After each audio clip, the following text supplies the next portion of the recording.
Sir അങ്ങനെ വന്നേ? ഞാൻ റോഡിൽ കൂടെ പോകുന്ന ഒരു സംഭവമില്ലേ, ടൈം ബസ്. അതിനാവുന്ന എവിടെ വന്ന് ഇറങ്ങിയത്? ഇതിന് തൊട്ടപ്പുറത്തെ സ്റ്റോപ്പിൽ ഇറങ്ങി. ഈ സ്റ്റോപ്പിൽ ഇറങ്ങാറുന്നല്ലോ. അങ്ങനെ ഞാനും വിചാരിച്ചത്. പക്ഷെ അവിടെ നിർത്തിയപ്പോഴത്തേക്കും കണ്ടക്ടർ പെട്ടെന്ന് പുറകോട്ട് വന്നു. ഞാൻ അവിടെ തന്നെ ചാടി ഇറങ്ങി. സത്യം പറഞ്ഞാൽ ടിക്കറ്റ് എടുക്കാതെ കയറി വന്നതില്ലേ? ചെറുതായിട്ട്. ഇതാ നിന്റെ കട അല്ലേ? ഇതാ ഉള്ള നീ മിടുക്കനാ കേട്ടോ. 50,000 രൂപ ആദ്യത്തെ ഗഡു തന്നപ്പോഴത്തേക്കും നീ ഇത്രയൊക്കെ ഒപ്പിച്ചില്ലേ? ഇതിനൊക്കെ മിടുക്കനാ. നിന്റെയാണോ ഈ സ്ഥലം? അല്ല, ഇത് പഞ്ചായത്തിന്റെ. പഞ്ചായത്തിന്റെയാണോ?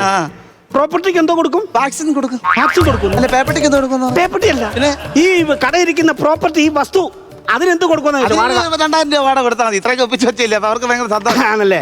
പിന്നെ വേറൊരു കാര്യം എന്ന് പറഞ്ഞാലേ, നീ നിന്റെ പേരിലായോണ്ടാണ് ഈ ലോൺ എമൗണ്ട് ഇത്രയും കുറഞ്ഞത്. ഇത് പക്ഷേ ഒരു സ്ത്രീയുടെ പേരിലായിരുന്നെങ്കിൽ 1.5 ലക്ഷം രൂപയുടെ കൂടുതൽ ഇതൊക്കെ കിട്ടിയേനെ. ഭാര്യ ഇല്ലല്ലോ, എന്താ ചെയ്യാനെ കൊണ്ടാ അല്ലെ കിട്ടിയേനെ. കല്യാണം കഴിച്ചിട്ടില്ല. ഭാര്യയുടെ പേര് ഭാര്യയുടെ പേരോ? നീ ഭാര്യയുടെ പേര്? ലീലാവതി ഉണ്ട്. വെള്ളം എടുക്കാൻ പോയ